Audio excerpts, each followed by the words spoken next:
मुख्यालय पर press conference की और कांग्रेस पर जमकर निशाना साधा। बीजेपी सांसद राज्यवर्धन सिंह राठौड़ ने कहा कि 4 साल से सत्ता की लड़ाई चल रही है, लेकिन इस बार राजस्थान की जनता इनको रास्ता दिखाएगी।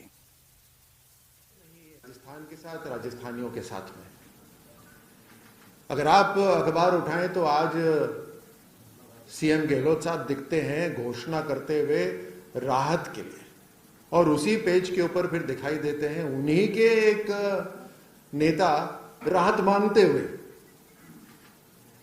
तो ये अपनी ही पार्टी के अंदर जब किसी को राहत नहीं दे सकते तो ये प्रदेश की जनता को राहत कैसे देंगे? और इनकी ये रीति रही है कांग्रेस की। चुनाव आते आते आप देखिए हर राज्य के अंदर पता नहीं, या तो ये कहते हैं कि इस षड्यंत्र को रचो।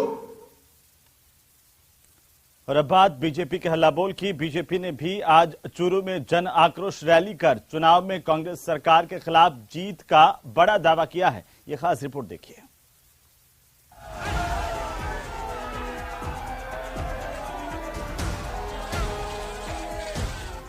शेखा वाटी के जरिए पूरे प्रदेश में परचम लहराने को तैयार बीजेपी ने बड़ी रैली कर चूरू से चुनावी शंखनाद किया है। नए प्रदेश अध्यक्ष सीपी जोशी के जोशीले नेतृत्व में पार्टी ने कांग्रेस सरकार पर करारा वार किया। साफ दिखता है कि राजस्थान में 4.5 वर्षों में जब उन्हीं की पार्टी के विधायक, उन्हीं की पार्टी के मंत्री, साफ रूप से उस सरकार को उंगली उठा रहे हैं और आरोप लगा रहे हैं। तो नेता प्रतिपक्ष की नई जिम्मेदारी निभा रहे राजेंद्र राठौड़ ने दावा किया कि इस रैली में साफ हो गया है कि कांग्रेस सरकार का जाना तय है और कांग्रेस के ताबूत में आखिरी कील ठोकने के लिए हमने तैयारी कर ली है। शेखावाटी में कांग्रेस की हंस का सफाया होगा और भारतीय जनता पार्टी का परचम बड़ी मजबूती से ऊंचा फहराया जाएगा। अपनी ही सरकार के खिलाफ अनशन पर बैठे सचिन पायलट के मुद्दे को बीजेपी अपने हित में भुनाने को तैयार है। जिनके नेतृत्व में चुनाव हुए थे वही इस सरकार के खिलाफ निश्चित रूप से कहीं न कहीं पिछले 4.5 वर्षों में राजस्थान में अशोक गहलोत जी की सरकार में भ्रष्टाचार किया। 4 साल 4 महीने तक जिन्हें कोई चीज नजर नहीं आई, विधानसभा में एक शब्द बोले नहीं पायलट, और आज यकायक अपनी खींच को मिटाने के लिए दूसरा कंधा इस्तेमाल कर रहे हैं। जब राजस्थान के अंदर दलितों पर अत्याचार हो रहे थे, पेपर आउट हो रहे थे, भ्रष्टाचार का तांडव हो रहा था, तब बोले नहीं और अब बोले हैं पूर्ववर्ती सरकार पर। ये बातें राजनीति से प्रेरित है, इससे कोई फर्क नहीं पड़ेगा। आपको बता दें कि जनाक्रोश रैली के जरिए बीजेपी जिला स्तर पर कांग्रेस को घेरने की रणनीति बना रही है। पेपर लीक, कानून व्यवस्था का मुद्दा उठाकर बीजेपी कांग्रेस सरकार के खिलाफ जनता का मूड भांपने की कोशिश में है। Manoj Sharma, news 18 network, Churu. तो वहीं मुख्यमंत्री अशोक गहलोत ने जनता के लिए एक वीडियो ट्विटर पर जारी किया। वीडियो को कैप्शन दिया गया राजस्थान के लोगों के लिए एक महत्वपूर्ण घोषणा, जिसमें वो महंगाई राहत कैंप को लेकर के जनता को जानकारी दे रहे हैं। गहलोत ने कहा कि 24 अप्रैल से महंगाई राहत कैंप शुरू हो रहा है। योजनाओं के तहत लोगों को फायदा दिया जाएगा। वीडियो में सीएम अशोक गहलोत ने कहा कि साल 2030 तक राजस्थान को देश का नंबर 1 राज्य बनाना है। बताना है कि अक्सर योजनाओं को जनता तक पहुंचने में बहुत लंबा समय लग जाता है। इन वजहों से सरकार का पैसा या तो जाया होता है या उन लोगों तक पहुंच नहीं पाता है जिनको इसकी सबसे ज्यादा जरूरत होती है। इस समस्या का समाधान निकालने के लिए मैंने एक नई पहल की। राहत बचत बजट वाले बजट की 10 नई योजनाओं के लाभ उन लोगों को मिलेंगे जो इसके असली हकदार हैं। ये भी बताना है कि तो वहीं भरतपुर में केंद्रीय गृह मंत्री अमित शाह के दौरे को लेकर तैयारियां जोरों से जारी हैं। दौरे की तैयारियों को लेकर के संगठन के महामंत्री चंद्रशेखर और संभाग के प्रभारी मुकेश दादीच ने बैठक ली है। इस बैठक में बताया गया कि 15 अप्रैल को बूथ सम्मेलन कार्यक्रम में केंद्रीय गृह मंत्री अमित शाह हिस्सा लेंगे और साथ ही प्रवासी कार्यक्रम को लेकर मंत्रणा करेंगे। दौरे को लेकर संभाग स्तर पर तैयारियां की जा रही है। यह बैठक प्रभारी मुकेश दादीच और संगठन महामंत्री के साथ प्रदेश महामंत्री भजनलाल शर्मा ने ली। इसमें कार्यकर्ताओं से तैयारियों को लेकर बातचीत की गई। इसमें यह कहा गया कि पूरे राजस्थान में बीजेपी चुनावी मूड में है और इस तरह के कार्यक्रम अब लगातार आयोजित किए जाएंगे। देखिए, वो पिछले लगभग 2-3 साल से सरकार के खिलाफ बोल रहे हैं और कांग्रेस उनके खिलाफ कुछ कर पा नहीं रही और केवल कांग्रेस के पास में एक उपाय बचता है कि ले दे के हम पे लांछित करने का। उन्होंने सारे उनके खिलाफ जो भी विषय थे, सारे मुकदमे जो कराए, सब कुछ के कुछ बात उस पर निकली नहीं। मुझे लगता है कि दोनों की कुर्सी की लड़ाई के चक्कर में राजस्थान की जनता का पिछले 5 साल में जो अहित हुआ है। तो चलिए आगे बढ़ेंगे। राजसमंद में बीजेपी के उदयपुर संभाग की बैठक हुई है। मीटिंग में बीजेपी के प्रदेश संगठन महामंत्री चंद्रशेखर ने प्रदेश के पदाधिकारियों, जिला कार्यकारिणी और प्रदेश के मोर्चा प्रकोष्ठ विभाग के प्रभारियों के साथ बैठक की संगठनात्मक जानकारी ली है। उन्होंने कहा है कि बीजेपी की सर्व समाज के साथ समरसता बढ़ती जा रही है और समाज भी महत्व दे रहा है। उन्होंने कहा कि आज बीजेपी व्यापक है, विशाल है, हमारी पार्टी का समर्थन बड़ा है और समर्पण भी बड़ा है। बीजेपी एक राष्ट्रवादी चेहरा बनी है। बीजेपी का मिशन विजय की राह पर चल पड़ा है। बैठक में प्रदेश बीजेपी अध्यक्ष सांसद सीपी जोशी, प्रदेश महामंत्री और सांसद दिया कुमारी समेत दिग्गज नेता मौजूद रहे।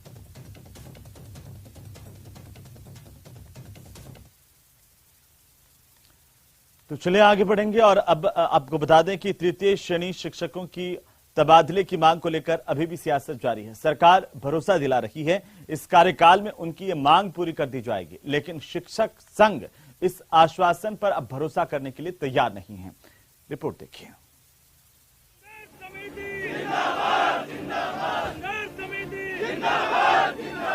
सरकार के इस कार्यकाल में तृतीय श्रेणी शिक्षकों के स्थानांतरण नहीं किए गए हैं, वहीं द्वितीय श्रेणी लेक्चरर और प्रिंसिपल के स्थानांतरण कई बार किए गए हैं।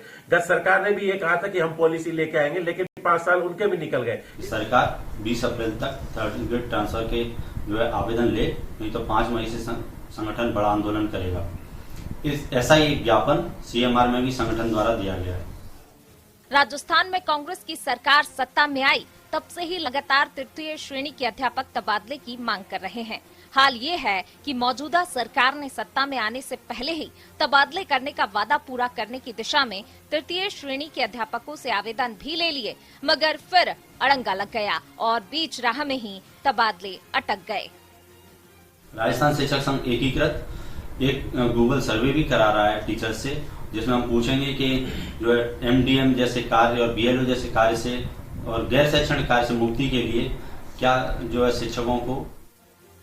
शिक्षकों और जनप्रतिनिधियों के भारी दबाव के बाद पॉलिसी भी तैयार करवाई, मगर इसमें ही 4 साल का वक्त बीत गया। लेकिन अब जब चुनाव सर पर हैं, तो सरकार ने इस पॉलिसी को अंतिम रूप देने का काम शुरू कर दिया है।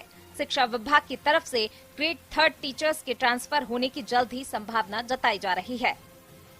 निश्चित रूप से सरकार पूरी तरह से संवेदनशील है और हमारे अध्यापकों की जो समस्याएं हैं, उन समस्याओं के बारे में एक ठोस नीति जो बनाई गई है, उस नीति के आधार पर उनको रिलीफ दी जाएगी, उनको इमदाद की जाएगी।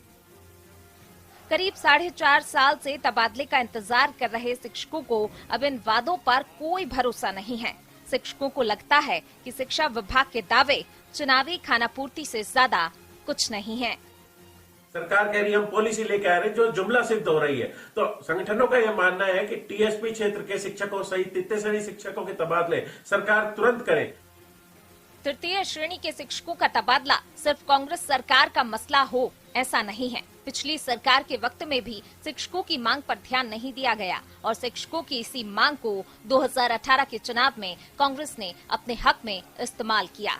लगातार शिक्षक वर्ग जो है तबादलों को लेकर के सरकार के प्रति अपनी नाराजगी व्यक्त कर रहा है। अब इंतजार इस बात का किया जा रहा है कि ये पॉलिसी कब जारी होगी और इस पॉलिसी में क्या कुछ खास रहने वाला है, क्योंकि शिक्षकों ने एक बहुत लंबा इंतजार किया है 3rd ग्रेड के ट्रांसफर्स के लिए। कैमरा पर्सन दिलीप चेची के साथ लवली वधवा, न्यूज़ 18 जयपुर। चलिए आगे बढ़ेंगे और इसी बीच श्रीगंगानगर से बड़ी खबर मिल रही है, जहां पर BSF ने 2 तस्करों को दबोचा है। दोनों तस्करों के पास से कार बरामद हुई है। सीमा पार पाकिस्तान से लेने के लिए ये हीरोइन की डिलीवरी पहुंचे थे और तस्करों के 3 साथी पंजाब भागने में कामयाब रहे। बीती रात को यहां पर खाटा चेकपोस्ट पर ड्रोन के जरिए हीरोइन ड्रॉप हुई थी। इसी की डिलीवरी लेने के लिए यहां पर पहुंचे थे, लेकिन इसी दौरान BSF की तरफ से दर दबोचे गए 2 तस्कर। इनसे पूछताछ जारी है। इनके 3 साथियों के भागने की खबर है। 3 साथी यहां से मौके से भाग छूटे। खाटा चेक पोस्ट पर ये ड्रोन से गिराई गई हीरोइन लेने पहुंचे थे। तो वहीं प्रदेश भर में नशे पर नकेल कसने के लिए कार्रवाई पुलिस की ओर से जारी है और इसी कड़ी में जयपुर के बस्सी और सीकर के दाता रामगढ़ में बड़ी कार्रवाई पुलिस की तरफ से की गई है। दोनों की अलग अलग तस्वीरें आपके टीवी स्क्रीन पर। बस्सी की पहली तस्वीर है, दाता रामगढ़ की दूसरी तस्वीर, जहां पर आपको बता दें कि जयपुर पुलिस की सीएसटी टीम ने बस्सी में मादक पदार्थों की तस्करी के खिलाफ ये बड़ी कार्रवाई की और इस दौरान पुलिस की सीएसटी टीम ने डोडा चूरे से भरे ट्रक को पकड़ा। करीब 4 क्विंटल डोडा चूरा जब्त किया गया। टीम ने एक आरोपी को गिरफ्तार किया है। जब्त माल की कीमत करीब 1.5 करोड़ रुपए बताई जा रही है। पुलिस को सूचना मिली थी कि एक ट्रक में अवैध रूप से डोडा चूरे की तस्करी कर झारखंड से मारवाड़ की तरफ इसे लाया जा रहा था। इस पर सीएसटी टीम और जटवाड़ा चौकी पुलिस ने नाकाबंदी की। इस दौरान पुलिस दौसा की ओर से आ रहे ट्रक को रुका करके उसे चेक किया गया। इसी दौरान ट्रक में डोडा चूरे के कट्टे भरे पाए गए। पुलिस ने आरोपी को पकड़ा है, उससे पूछताछ जारी है। जयपुर आयुक्तालय क्षेत्र के अंदर जो अवैध मादक पदार्थों की तस्करी होती थी और जो बदमाश इस पूरे मामले में लिप्त थे, उनकी रोकथाम हेतु ऑपरेशन क्लीन स्वीप चलाया जा रहा है, जो बेसिकली हमारे सुपरविजन के अंदर सीएसटी की टीम में काम करती है, स्थानीय पुलिस का सहयोग। तो वहीं सीकर की दातारामगढ़ थाना पुलिस ने अवैध शराब तस्करों के खिलाफ अभियान चलाया। पुलिस ने 3 जगहों पर दबिश दी और भारी मात्रा में अवैध शराब बरामद की है। आपको बता दें कि 2 आरोपियों को भी पुलिस ने गिरफ्तार किया है। एसएचओ मदन कड़वासरा के नेतृत्व में पुलिस की टीम ने कार्रवाई की है, जहां पर अवैध शराब बेचते हुए 2 आरोपियों को गिरफ्तार किया गया। एक मौके से फरार हो गया। गिरफ्तार किए गए आरोपियों से पुलिस की पूछताछ जारी है।